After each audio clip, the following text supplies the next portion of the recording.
afternoon. Aside yeah,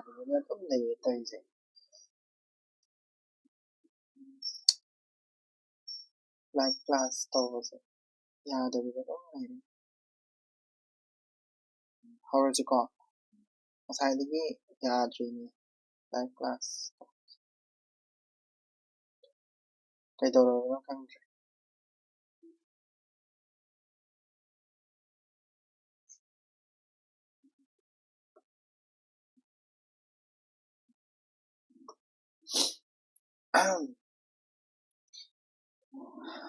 sitting body program 11 de hours ago.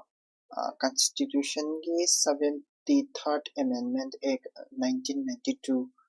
aim at promoting the Panchayati Raj institution in the country. Provide for which of the following? Karamba kanoki constitution ki 73rd Amendment na Panchayati Raj ki kano se pi ado sida karamba kano se na adi Panchayati Raj ki karamba part se pi ki having se 73rd Amendment na pi budo ni ko 73rd Amendment na pi budo karamba part no hangni ko karamba posak no na hangni ko sida ko na khangri se kai na kanda koigi 73rd Amendment hamse 73rd Amendment hamse kai no ana the khangi 73rd Amendment na Panchayati Raj ki pire ko Panchayati Raj ki pire ko ado masi se ma se tase le bidi ko na 9 chuba part ki ni ko Panchayati Raj se 9 chuba part ni ko 11 chuba part sorry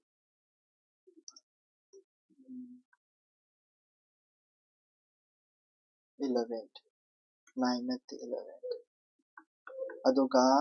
mase part number 11 ni aduga part number 11 ni aduga articles in a kana 243 dagina 243 o ko 243 o par pi ni ko adu 243 o powers pi ni 74th amendment na sisna municipalities ki ko municipalities ko sisna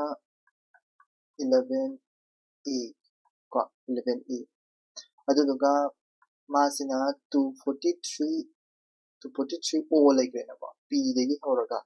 243 khoigi maso article me ama me yawi ko 243 p degi horaga kaya ba ma 243 zg ko sibo p degi ado kadawge harakanda tasemegidi phadoi ko phabadi phadoi ni batabu phaba ngamdabu diyaw ni phadoi ni sisina kuna 243 ko zd ni ko duga sina 243 k sina 243 I phadre na khalase ko oi si phara ugdi am lai phara gdi am lai haragadi akoina 243 k ga 243 I ga se Panchayati Raj se yawe ba Panchayati Raj se yawdra idi 243 digina 243 o ba se ni ko adu tara gadi Panchayati Raj ki state election commission yawe state finance commission yawe asi se yawe 2 ga 3 ga se ore ko adu ga district planning committee sizimadi kana municipalities ti yawe ga municipality 74th amendment ko adu dana koigi answer ki se c oibam thoe 2 ga 3 ga but oideba ko oideba official ki da c se oiba official ki da c ori bai maram se kari kino haragadi district planning committee se akoigi di district planning committee se akoigi Panchayati Raj ki su oiba aduga municipality su oiba aduga 73rd ka 74th amendment ka se ko koigi same time the past of giveni na haidi thabak su pulle aduduna Panchayati Raj ki ek se pass of matam 73rd amendment se pass of matam da moi hobok se pna UPSC na khalleba aduduna koigi d se koigi official ki da hai ne tasemegi di 2 je sumbam thoi ko haidi if exact answer the p ga hai but the IC is khangre 243 243 o 243P 243ZG gase khangdre ba amta id article sins amta khangdre haraga su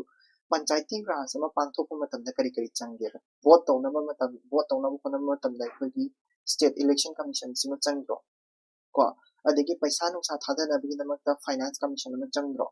ko adigi planning tawna ba hona matamda district planning committee ma changro achangma ngata ne ba sisi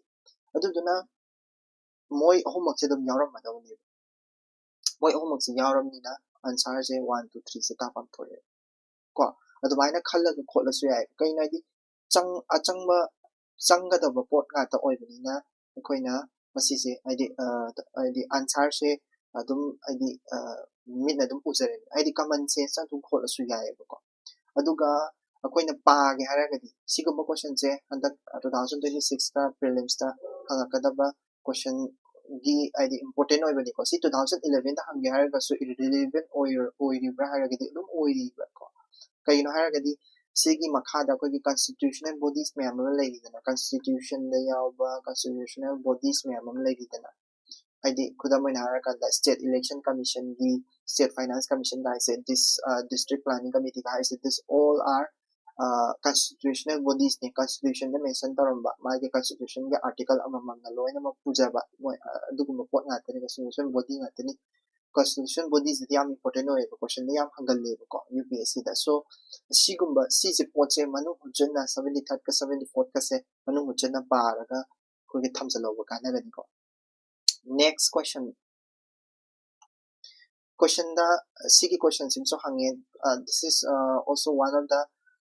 most frequently asked type of question ko id river piraga river to gi manakta ko gi river ma pirani ma man do so UPSC na tawdo se river pirani or river sa identify to harani state pirani ko state pirani aduga magi tributaries me amon so pirani tributaries me amon so pirani adugi manakta national park lebra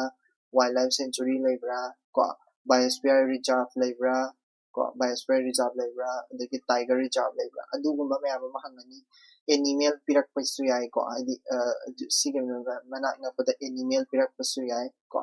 mayam ama pirani connection se mayam ama aduduga location magi location ko location gi name hai tare ko mami ko kanino hangbas this type of question hai di river mami hangsu yai ko digi state mami hangsu yai tributary mami hangsu yai national park to kanino hai hangsu yai wildlife sanctuary to kanino hangsu yai ko any apama mahangba yai questions this type of questions se UPSC ni am pa question ne to same 2011 de so CB question sa hangi ko mana hangami se da yin se ko Jharkhand ko gi horakpa turen ama ko aduga Odisha de gi horakpa turen ama ka pullaga ko short distance ama da chatlaga Bay of Bengal da tai ko aduga Bay of Bengal da taram dai da mogi wildlife sanctuary and biodiversity protected area ama ka lay ko area ama ka lay madugi mami do kai non questions adi kana turienje asemagi di sigi turienje akoina south coil kawe ko sigi Jharkhand gi chelai ba turienje south coil kawe aduduga Odisha da tar matunda Odisha da tar matunda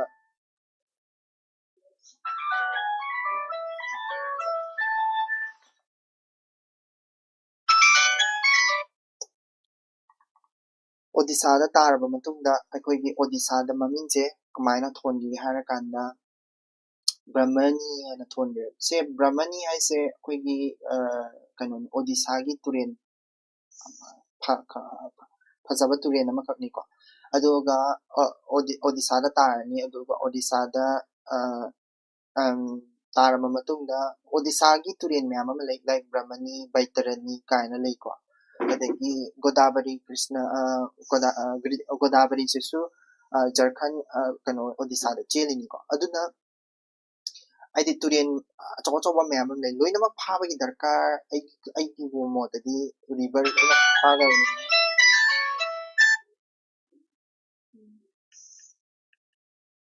river loina ma phaga dabni habati leite ba ai gi wakhan river phaba su ngam mo state khudi ma ki river loina ma phaba ngam Manipur gi bok palapun phaba su ngam pote adagi river khara gi tributary khara budi phar ni ko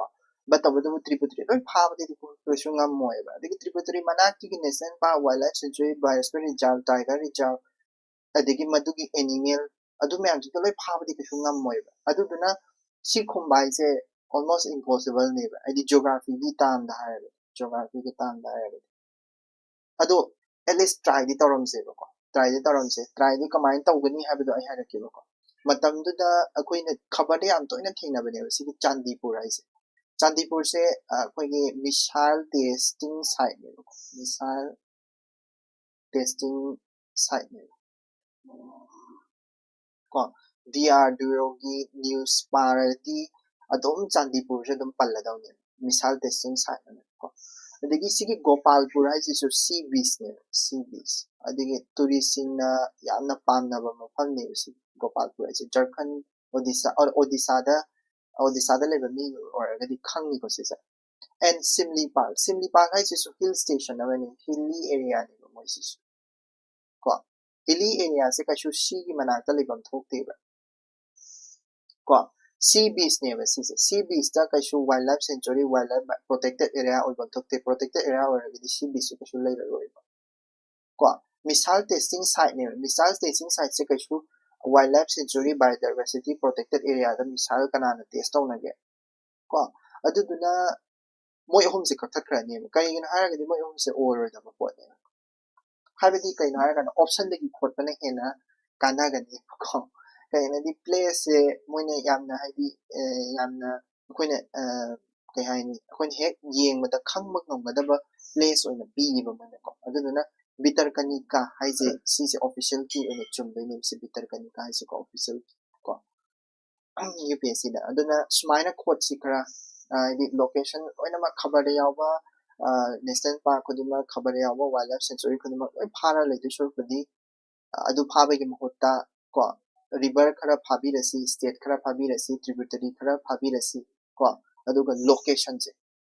je ne maru se koi gi kai haini na khabar yawa location je di am ta lem tha ba ya important ba location ko mak se mark tawra thamo ko second next ko rapid increase in the rate inflation is sometimes attributed to base effect ko base effect hai se economy gi yamna nungai ba economy gi yamna koi interesting ba topic kano mani ko id inflation khot na ba gi damakta koi economy gi tama ma kan ko inflation rate ana le ko inflation rate ai se kaino har kan da koi hantak chai gi price ko today I did current price I type ko current price se divided by base year price hai tara ge koina mamang chai gi previous year gi price or su ai ko adu netre haraga na koi gi any other price chahi mamang chai gi na traga su khara koina loaning ba price ama gi lawba yai ko loaning ba chahi ama ge dum lawba yai ba kham base year price ko si si bo koina inflation rate haraga khangai ba kham ado base effect ai se kaino hana yengse base year habidi base ai se take na denominator dunia koina fraction ama laida si se base haraga khangai na ko fraction da any fraction ama gi makha gi denominator je koina base haraga khangai da ado base effect hai tara ga di previous year gi calculation the inflation rate ki previous year ki calculation do adu ne have option jidagi dum koin irai line khangma ngam irai line atai jidi adi angka hotpagi pot ambo yaude ba amazina deficiency in supply ni ba supply the deficiency oiben ko base year ga mari ka sulai na de base ko adagi demand ko rapid economic growth tagi demand hinkalapadi ko kashu adi mari lai na de ba ko atai option se aduna option se badi c oira ni ko sisu official ki su c na oi ko official key so but ko ai base year ki magi kano se explain tong jarang ko base year effect ai se kari ko ha base year effect na ko inflation se base year da depend yam to wai ta inflation ai di kano ꯑꯩꯈꯣꯏꯒꯤ ꯄꯣꯠꯆꯩ ꯃꯃꯜ ꯇꯥꯡꯈꯠꯂꯛꯄ ꯀꯣ or ꯍꯣꯡꯗꯔꯛꯄ ꯑꯗꯨꯗꯣ ꯇꯥꯛꯄꯗꯨꯅꯦꯕ inflation ꯋꯥꯡꯉꯒꯗꯤ ꯄꯣꯠꯆꯩ ꯃꯃꯜꯁꯦ ꯌꯥꯝ ꯇꯥꯡꯉꯤ ꯀꯣ ꯑꯗꯨꯒ ꯏꯟꯐ꯭ꯂꯦꯁꯟ ꯅꯦꯝ ꯇꯥꯔꯒꯗꯤ ꯄꯣꯠꯆꯩ ꯃꯃꯜꯁꯦ ꯌꯥꯝꯅ ꯍꯣꯡꯉꯤ ꯍꯥꯏꯕꯅꯦꯕ ꯕꯠ ꯇꯧꯕꯇꯕꯨ ꯑꯩꯈꯣꯏꯒꯤ ꯅꯣꯔꯃꯦꯜꯂꯤ ꯀꯣꯝꯂꯥ ꯍꯥꯏꯔꯦꯅ ꯈꯜꯂꯁꯦ ꯀꯣꯝꯂꯥꯁꯦ 20 rupees ꯄꯤꯔꯝꯃꯦꯕ ꯅꯣꯔꯃꯦꯜꯂꯤ ꯀꯣ ꯅꯣꯔꯃꯦꯜ ꯄ꯭ꯔꯥꯏꯁꯅꯤꯀꯣ ꯀꯣꯝꯂꯥꯁꯦ ꯅꯣꯔꯃꯦꯜꯂꯤ ꯀꯣ ꯑꯗꯨꯗ ꯃꯃꯥꯡ ꯆꯍꯤ 2024 ꯍꯥꯏꯇꯥꯔꯦ 24 ꯍꯥꯏꯔ ꯈꯜꯂꯁꯦ 24ꯁꯦ ꯑꯩꯈꯣꯏꯅ ꯀꯣꯝꯂꯥꯁꯦ ꯂꯨꯄꯥ 50 ꯄꯤꯈ꯭ꯔꯦꯕ ꯃꯃꯥꯡ ꯆꯍꯤꯗꯤ ꯌꯥꯝ ꯇꯥꯡꯈ꯭ꯔꯦꯕ 50 rupees ꯄꯤꯈ꯭ꯔꯦꯕ ꯑꯗꯨꯒ 2025ꯇꯗꯤ ꯀꯣ ꯑꯩꯈꯣꯏꯒꯤ ꯀꯣꯝꯂꯥꯁꯦ ꯀꯩꯗꯧꯒꯦ ꯍꯥꯏꯔꯀꯥꯟꯗ 30 ꯄꯤꯔꯦꯕ ꯀꯣ ꯑꯗꯣ ꯕꯦꯁ ꯏꯌꯔꯁꯦ ꯑꯩꯅ ꯁꯤꯁꯦ ꯕꯦꯁ ꯏꯌꯔ ꯑꯣꯏꯍꯜꯂꯦ ꯈꯜꯂꯁꯦ ꯕꯦꯁ ꯏꯌꯔꯁꯦ ꯑꯣꯏꯍꯜꯂꯦ ꯈꯜꯂꯁꯦ ꯏꯟꯐ꯭ꯂꯦꯁꯟꯗꯗꯤ ꯑꯩꯈꯣꯏꯅ ꯀꯩ ꯍꯥꯏꯗꯣꯏꯕ ꯏꯟꯐ꯭ꯂꯦꯁꯟꯒꯤ ꯔꯦꯠ ꯍꯣꯠꯄ ꯃꯇꯝꯗꯗꯤ ꯔꯦꯠ ꯍꯣꯠꯄꯁꯦ ꯄꯔꯁꯦꯟꯇꯦꯖ ꯌꯥꯝ ꯍꯣꯠꯂꯤꯀꯣ ꯔꯦꯠ ꯍꯣꯠꯄ ꯃꯇꯝꯗꯗꯤ ꯑꯩꯈꯣꯏꯅ ꯁꯤꯁꯦ 40% ꯏꯟꯀ꯭ꯔꯤꯖ ꯇꯧꯔꯦ 40% ꯗꯤꯀ꯭रीज ꯇꯧꯔꯦ ꯍꯥꯏꯗꯣꯏꯅꯤ ꯏꯟꯐ꯭ꯂꯦꯁꯟ ꯌꯥꯝ ꯍꯟꯊꯔꯦ ꯄꯣꯠꯆꯩ ꯃꯃꯜ ꯍꯣꯡꯗꯔꯛꯑꯦ ꯍꯥꯏꯗꯣꯏꯅꯦꯕ ꯇꯁꯦꯡꯕꯒꯤꯗꯤ ꯍꯣꯡꯗꯕ꯭ꯔꯥ ꯍꯥꯏꯔꯒꯗꯤ as compared to the normal price 20 ꯑꯣꯏꯔꯒ ꯑꯩꯈꯣꯏꯒꯤ ꯍꯧꯖꯤꯛ ꯄꯤꯔꯤꯕ 2025ꯗ ꯄꯤꯔꯤꯕ ꯄ꯭ꯔꯥꯏꯁꯁꯤꯅ 25 ꯑꯣꯏꯕ ꯃꯇꯝꯗꯗꯤ 30 ꯑꯣꯏꯕ ꯃꯇꯝꯗꯗꯤ ꯅꯣꯔꯃꯦꯜ ꯄ꯭ꯔꯥꯏꯁꯇꯨꯗꯒꯤ ꯑꯩꯈꯣꯏ ꯂꯨꯄꯥ 10 ꯍꯦꯟꯒꯠꯇ꯭ꯔꯥ ꯁꯣ ꯕꯦꯁ ꯏꯐꯦꯛ ꯀꯧꯋꯦꯕ ꯁꯤꯁꯦ ꯀꯩꯅꯣ ꯍꯥꯏꯔꯒꯗꯤ ꯑꯩꯈꯣꯏꯒꯤ ꯏꯟꯐ꯭ꯂꯦꯁꯟꯁꯦ ꯍꯟꯊꯔꯛꯄ ꯇꯥꯔꯒꯁꯨ ꯄꯣꯠꯆꯩ ꯃꯃꯜꯗꯤ ꯑꯗꯨꯝ ꯋꯥꯡꯉꯒ ꯂꯩꯌꯦꯗꯅꯀꯣ ꯀꯣꯝꯂꯥ ꯃꯃꯜꯁꯦ ꯂꯨꯄꯥ 30 ꯄꯤꯔꯒ ꯑꯗꯨꯝ ꯂꯩꯗꯅꯀꯣ ꯑꯗꯨꯗꯨꯕꯨ ꯑꯩꯈꯣꯏꯅ ꯕꯦꯁ ꯏꯐꯦꯛ ꯀꯧꯋꯦꯕ ꯁꯤꯁꯦ ꯕꯣꯠ ꯁꯥꯏꯗꯇ ꯆꯠꯂꯁꯨ ꯌꯥꯏ ꯀꯩꯁꯨ ꯀꯥꯏꯗꯦꯀꯣ ꯍꯥꯏꯕꯗꯤ ꯕꯦꯁ ꯏꯐꯦꯛꯁꯦ ꯄꯣꯠꯆꯩꯗꯤ ꯃꯃꯜ ꯇꯥꯡꯈꯠꯂꯦ ꯍꯥꯏꯕ ꯇꯥꯡꯈꯠꯄꯗꯤ ꯇꯁꯦꯡꯅ ꯇꯥꯡꯈꯠꯄ꯭ꯔꯥ ꯍꯥꯏꯔꯒꯗꯤ ꯅꯣꯔꯃꯦꯜ ꯄ꯭ꯔꯥꯏꯁꯇꯒꯤꯗꯤ ꯇꯥꯡꯈꯠꯇꯕ ꯑꯗꯨꯒꯨꯝꯕ ꯑꯣꯏꯔꯁꯨ ꯌꯥꯏꯀꯣ ꯁꯣ ꯕꯦꯁ ꯏꯐꯦꯛ ꯍꯥꯏꯁꯦ ꯀꯩꯅꯣ ꯏꯟꯐ꯭ꯂꯦꯁꯟꯒꯤ ꯄ꯭ꯔꯥꯏꯁꯇ मागी बेस ईयर अखोइना लौरिबा बेस ईयर दुगी मतुंग इना पोचेगी ममनचे तांगबा तांगदबा अदुदुनिको next question amu yengse India is regarded as a country with a demographic dividend hadi kaino haragadi demography habidi kaino population habini ko population related to population habiko population na mari naina ba ado dividend haragana profit habini ko population na maram orakana profit tomba habidi kaino money gain tawa gaining ko money gain tawa meaning di kana kanana thabak tawagana tro akoina paisa ta aidi thabak tawdrena di paisa ta mai se yaroi tana ko thabak tawai se kanana tawdoino aidi adult na tawdoina tra adult na adusu adult hai se yamna all age ki mina di tawroi na tra working age na tawdoi working age se akoina kaya anina longni sahi 30 dagina sahi 34 box se longni working age aduduna demographic dividend harak taragadi akoina working age adum khallo masana haidi thabak tawrapa population ama ki profit tan base kanana talakani thabak tawba mina khatang talakani thabak tawba mi do kanano 15 to 64 years ki mina not angang na tan gadam nati ko 15 years ni makhana tan gadam nati ahan na tan gadam nati 65 ki mathak na tan gadam nati kanana tan gadam adi working age kango 15 dagina 64 years ki mina tan gadam aduduna it is the high population in the age group of 15 to 64 India as ase megidi sigi population ni group se yam wang na lay aduduna koigi India gi demographic dividend se yamna wange or demographic dividend lay haiduni demographically population wise yangoga de koigi profit yamna tani haiduni ko aduga sisi khotningani ba akogi India se population yam wange dana ko population wange dana high total population nungko high total population se koina dum khadaraga yengse ba demographic dividend se akogi Japan da di lay haidi kari marang di lay haidi ba because moi da di kai profit tan di ba kai population di moi di wang ba population di moi ko but abada po moi ahal la manjini hene bo wang ba working age na wang na tin working age ki mi sine hena wang taragadi mokoi se demographic dividend lay haiduri ni natragadi lay haiba yade kaigina ragadi paisa thoktaba population layraga population wangaga paisa thoktaba mina hena namaga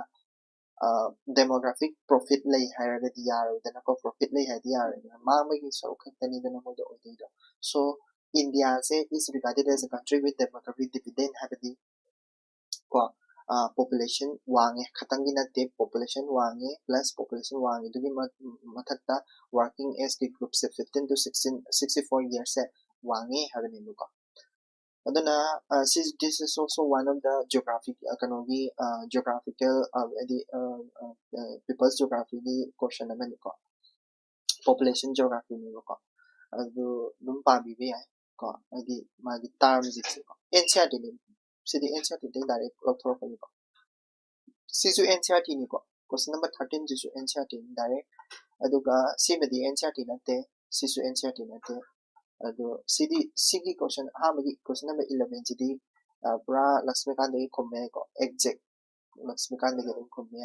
aduga sijimedi Laxmikanth pagera natra na sine geography ki any lari ama pagera sugum kumba ngamai ko except khabar natana ko question number 12 sidi sigamaga style of questions carbon credit this is also one of the current affair question ni ko carbon credit se matam dugi 2011 me ada carbon credit se hodo kibani ko aduna this is also one of the current affair question but current affair da phadana pare khabar pare haraga su masigi question da khumba ngamda ba yai ko yengsi carbon credit ai se meaning se phasana amtang khangi se carbon credit ai se kaino ara kana koi paisa go mane trading to ya paisa go mane like koi tender di leti ko ma se but to da bu paisa go mane paisa ne money go mane like ma je trading to ya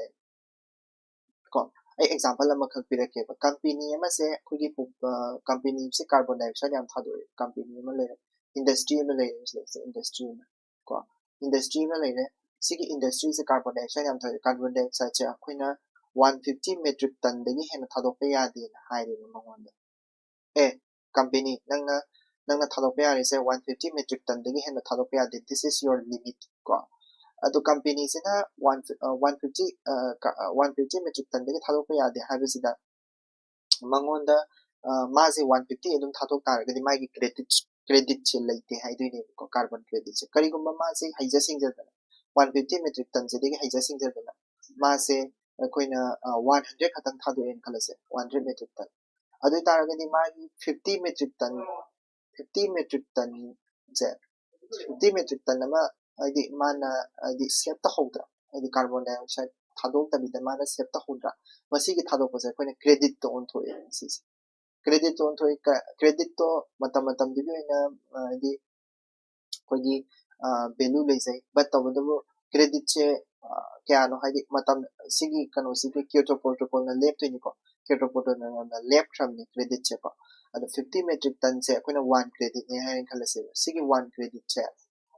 khangbra mana trade to ya de ni trading to ya de trading to ha be ni ningo de yon ya de ni company ma le ba to pa company ma se se sida so to pa company ma le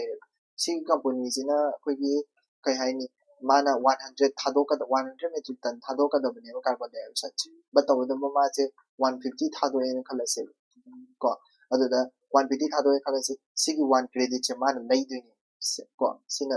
lai de ni buy to ra ni ko buy to ra kan da paisa pi de ni ma ngon company to paisa pi de ni paisa pi de ni paisa be ai di ma to he na carbon dioxide he na thado u gi paisa pi de ni adu maina si carbon credit ai se kaino trading do bada sina doini ko carbon credit che kaino trading do bada sina doini trading do bada ado Kyoto protocol na sida isa puthoki bani ko Kyoto protocol na ado Kyoto protocol na masida da puthoba matung da mana kai dogi hara kanda khoi gi sise khoi gi kaino da su hai ko sigi se koina atopa tama mada clean development mechanism CDM na tum tara mani ko CDM से सिगसु मरी लेनी clean development mechanisms को so carbon credit system से मसी से Kyoto protocol होदो के बनी को अदो चुम्मे A से चुम्मे को Kyoto protocol होदो के बनी को B से जो चुम्मे है दी a group that have a reduced greenhouse gas ऐसी country दसु लेकिन group दसु animal कलो भी देनी को माई emission को तादो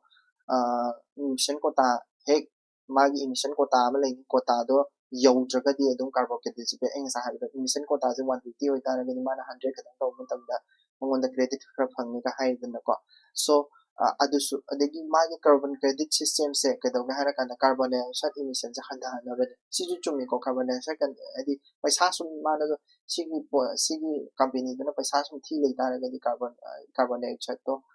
hadara aroidana ko hadi paisa thi rabani na pa ma do handadana ko honarani ko hadi magi limit tudagi lei na honarani paisa ting baji kana ting bonte ko the carbon credits are traded at a price fixed from time to time by the United Nations Environment Program. Khalaga yengo bako koksida. United Nations UNEP anala the United Nations in a price late tara ko a carbon credit 50 metric ton gidi 50 metric ton gidi akoina lupa $50 million ni ka high khalase $50 million ase yaningadra United Nations ni ko United Nations na left ni yaningadra market habisidi kaino trade habisidi kaino trading habisidi kaino matam di na price yam tungan na lizane fix to busu yaroi ado matam na fix price so UNEP na fix tawre UNEP ki magi function me am chale ko function me am lai mase environmental control tawna ba function adi magi conference tawna ba gi me am lai ko magi program me am chale adu me sustainable development ki sumagi program de makha da yawde sigi me am jingse tawna da trading tawna ba gi magi adi si trade tawna ba gi poche sibu adi market ki poche sibu moina pai paisa no sagi poche sibu moina pai ba hona bra hona de ko price fix tawdi moina tawram aduduna price fix price fix tawsidi kogi kano organization amata da laite trading habisi kano price fix tawba yade ko matam du ina financial condition du matung ina price dum leijaduni masana ko so yamna specific oiba potni ba UPSC na tokhalesi yong yamna specific oiba yamna di manba ko carbon credit ka haraga yamna di manba but tawada ko trading gi pot sida koina organization amaga fix usola kudamoina harase gold gi maman sanagi mamanje United Nations na lepe na khalase nang yani bedra yani ngoi ba ko kashu yani ngoi aisu yani ngoi sanagi mamanje bu United Nations na lepa yongo sanagi mamanje sana phangbai matung ina mamanje tangkale phangdabai matung ina mamanje hongani ko hojik maman yam tangi thaina maman yam hongami adu me amje United Nations na dum lep lai tara ga ya gadra yaroi so carbon credit che sana mukni na khallo ko trading do bo ni na so yaroi aisu yan next question am yin se ko adu na sikido khallo value added tax this is outdated question ni ko outdated or the question je yang na no the value added tax koi hujik value added tax like GST oina form tawre adu na GST ki question ni but tabatabu sigi question se matam dugi mi na kamaina khumba ya ge hai bidu ai hape hai rake ko 2011 ki question ni khara dili ba tax and hai se tax se matam da lerami se GST lang thing GST se la matung di koina pulapun na punchen gre ko state ki su de kano gi su ado pawe ya se koina sigu ba question se dum hanga pe tax ki maru na tax fiscal ki tax related question se dum hangi ko aduduna hojikti value added tax lai bitre ko ase me gi value added tax se akoina hana state na laram bani ko state na laram bani aduga center na kari laram ya da center na excise duty laram ne excise duty ko adudo hojikti laitre GST da ani mak sa punjan gre so tax is on the final consumption atai amta it is basically a subject of central government hara pasda lale ko state government da amta they have CC land ni mana land by na haibina not the features haibina CC khundoi ni ko this will be the correct answer ko outdated urban question ni siguma tax related questions ko na GST ki history gumada zigte dum hanga pe ko GST ki maram da GST se dum pasala next question close economy basic concept this is NCERT pure NCERT ni ko na economy is the NCERT yam ba bi ko close economy hai si kaino haragadi ko gi thong ji thinjan daragadi thongje thingjan taragadi kadaba door close habidi kaino thongje thingjan taragadi maman entry yaroi mapan thokpa yaroi natra adugi concept ne ma haise hadi close economy hai taragadi import export animal thing budune the money supply is fully controlled. Deficit financing take place. Only export take place. Neither export nor export take place. This animal thing within it. Open economy haragadi animal thing da bito ko. Itmaya like type of economy. This is a basic concept. Introduction of the yar of the economy. Any book, any economy book concept. Concept so hang. Biology की question में like हो biology की question है अदुदना आइना हाइजनिंग में से कईगुम्बा arts की student होता है अगदी को arts की student होता है अगदी आई 11 12 की biology से 11 12 की biology से अपना पार्टी हो हाई इंटर biology से especially my last chapter 11 की सु 12 की सु last chapter ले 12 11 की पार्ट हो शायद 12 की last chapter तो पार्ट biology की aduga 19 gi biology du sumana pabiyo ko arts ki student oi taragadi ado science ki student oi taragadi si je khangani akoina akoigi pambi amagi kano sida xylem je si mayai da lenne phloem sina round taraga smaina koiraga lenne phloem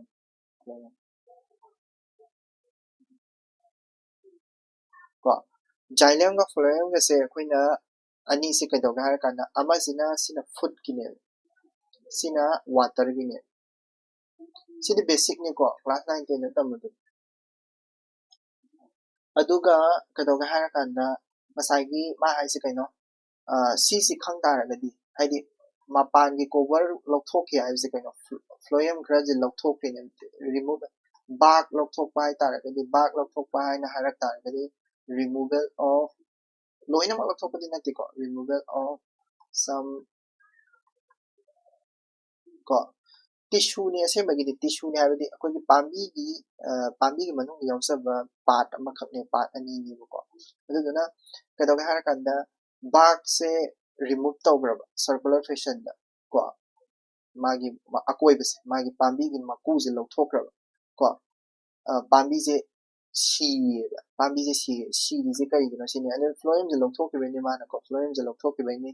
aduna phloem lokthokre je phloem lokthok taraga ni magi food supply jo laitre dana aduna hai dise water from the soil can arise in the city nate kai no di water di xylem da chatni ko xylem de dum hingi xylem de lokthokri ko adagi root are staff of energy yo phloem se kadawe pambi yama gi food se krai da sumi food se da sung de na tra ado food se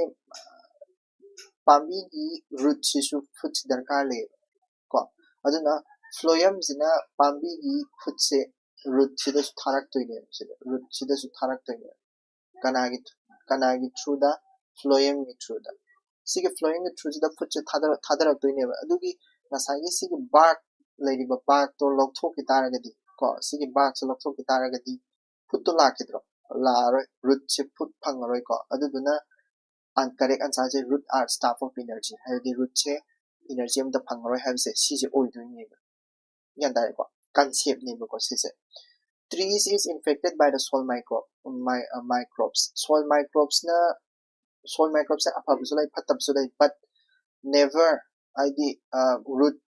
tagi soil microbes na tawraga infection tawre have se normal plant amadi laina chena ba pambi amadi am the thoi ko this is completely wrong root do not receive oxygen for respiration na oxygen have se bhar kamari ka sulai na deko oxygen jidi kanano kogi leaf tagi na tro leaf ki stomata gi through dagi koina oxygen ji changdoini natra oxygen changdoini aduna leaf ta kada oxygen darkar le je kaino photosynthesis tawnaba ko photosynthesis tawnaba nana khangdu se kaino ha kana photosynthesis service green plant da kadang tawnaba green plant da green part ta hai tare ko green part ta kadang tawnaba de leaf ta kadang tawnaba ni bark ta di tawde bark ta di koi kari lai bark su sor di ho le ba ko bark ta di koina lenticels hai ba ko lenticels moi di carbon dioxide loksal le ta seng ba di ko carbon dioxide loksal carbon dioxide ma ho le ba or moise night time da katong holy ko adi night time da moigi energy moigi respiration si taweba so bark the carbon dioxide oxygen eduna completely masi id roots do not receive oxygen for respiration I say la ko kay na di root the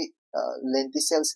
through the carbon hon ba taraga di carbon dioxide hon du ni ba aduga oxygen ju dum phangi oxygen je kamai tawi nasai ni phloem jina oxygen je pirak ta dei karai de lorok tu ba stomata de lorok tu ko oxygen je aduga mana transfer tarok de ne ba lo ne gen tai ko foot tagi kari degi loina mak lip da subiraga root ta thadar birak tu ni root na loi loction tu ni khot tu ni mai taw tu ni duna ngasai gi khallaga dum yengo ba ko pambi gi question hangi ba question se series question hangi ba seriously ko aidi kaiguma science ki background leitraga su kok se da dum khan be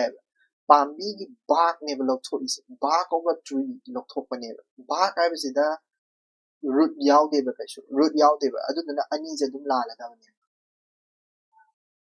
pambi gi bark lok thok ga root kaisu kang na dam na ti ko adagi soil microbes के वारी ना तेरा बाग लोग तो होगा soil microbes से दिखाई दे ले पानी की root sorry I say soil okay पानी की root ngay ko पानी की soil microbes को पानी की soil microbes से ना कराई दा effect हो दे बा root तने में effect हो जाए अदु ना C अनि जे कथट क्रोवा C गा D जैसे को aduga B je chumdene ko B is official key is oidene ko aduga water is the chailam dagi oidene ko option number 1 yani ko the concept to phloem na foot ni xylem na water ni habdo makhambiro aduga phloem ko xylem ke se kai da lei manung dara xylem nei phloem jina mapa da lei habdo aduga khambiro yare New Start Treaty was in the news. Hantak Chuyari ko 2023 ki pao da so dum yaw ni si se. News pa current affairs ke pao da so. So 2011 da so yaw ni si se. 2011 da yaw is na kari gina har ga di USA ga Russia ga gi marakta yana CM sai taw na dini ba si se ko. Adu khabar pa ba mi gi yam thi lai kai na di BRICS ki de Russian Federation ni EU ga sunate de security cooperation gi wari sunate security gi wari sunate si di USA ga Russia ga Federation ga sign dong na ba ne habse tang khangi ba da dum ya kari maram gi sign dong na di no nuclear weapons thana da la nuclear deweaponize dong na ba gi damakta ko nuclear weapon gi damakta yana se sai dong na gi ba ni 2023 dana current affairs ki pau da kari gi marta ai yawe hari bana har da di Ukraine gi war kana tawinge matamda ko Russia je suspended Russia suspend over was 2023 da adu da sum this is also current affairs music pawio ne di yam important di oi debat to bu nuclear ki disarmament hai tare ko disarmament ki magi kano me ama like global treaties me ama like ko like taramani koina koigi 1963 yam na maru ise 1963 the partial test ban kaina leitro chise hujik yam kanna id important ai mot di masisi yam important oye na khalli ko id sigumba nuclear disarmament hai tare ko id nuclear kulai thadok na bagi matang gi treaty je yam important oi lawar ju kana tawna ri bani na sisi question oi na hang pi ai ko si the 2011 da hang ra ga so sisi relevant adum oye ba hujik so ko the new start si su dum khabar adum yari bani ko adagi the NPT gana ko 1968 ta NPT National Non-Proliferation Treaty sigumba ai treaty chawchawba mayam ama leidi ko ai adu mayam jingdo adagi 1996 ta sisu Cold War matamda tawna gibutani ba 1996 ta comprehensive test ban ko Bertelsmann Treaty ko C ma'am adagi 2000 yam nakpada 2007 the Treaty of on the prohibition of nuclear weapons Treaty on prohibition